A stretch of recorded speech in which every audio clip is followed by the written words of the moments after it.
ரொம்ப ஆரோக்கியமான சுவையோட ஒரு கீரை குழம்பு பார்க்க போகிறோம். குக்கரில் 2 விசில் விட நல்லா துவரம்பருப்பு வாஷ் பண்ணி எடுத்துக்கோங்க. 1 கப் இருக்கட்டும். 1 கிளாஸ் தண்ணி எடுத்துக்கோங்க. நல்லா 4 தக்காளி பழம் நல்லா எடுத்துக்கோங்க. வாஷ் பண்ணி வச்சுருக்க கீரை நல்லா ஆட் பண்ணிக்கோங்க. கொஞ்சம் கீரை சுருங்கின பிறகு நீங்கள் அப்படியே ஒரு 2 விசில் விட்டுருங்க. மசியல் பண்ண பார்த்திங்கன்னா நீங்கள் எதில் கடையிறீங்கன்னோ அதிலே நீங்கள் புளி நீங்கள் ஊற வச்சு பண்ணாமல் புளி மட்டும் நல்லா எடுத்து நல்லா மசிச்சுக்கோங்க.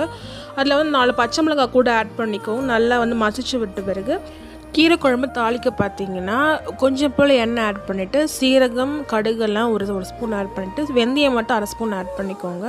அதுக்கப்புறம் சின்ன வெங்காயம் எடுத்துக்கோங்க. நல்லா சுவைக்காக நீங்கள் மசிச்சு வச்சுருக்க கீரை மசாலா நல்லா ஆட் பண்ணிவிட்டு 2 ஸ்பூன் மிளகாத்தூள் ஆட் பண்ணிக்கோங்க. 1 ஸ்பூன் பெருங்காயத்தூள், 2 ஸ்பூன் கல்லுப்பு நல்லா ஆட் பண்ணிவிட்டு ஒரு 10 நிமிஷம் நல்லா கொதிக்க விட்டிங்கன்னா ரொம்ப சுவையான ஒரு கீரை குழம்பு தயாராகிடும். நம்ம சேனலை உங்களுக்கு பிடிச்சிருந்தா கண்டிப்பாக லைக் அண்ட் சப்ஸ்கிரைப் பண்ணிக்கோங்க.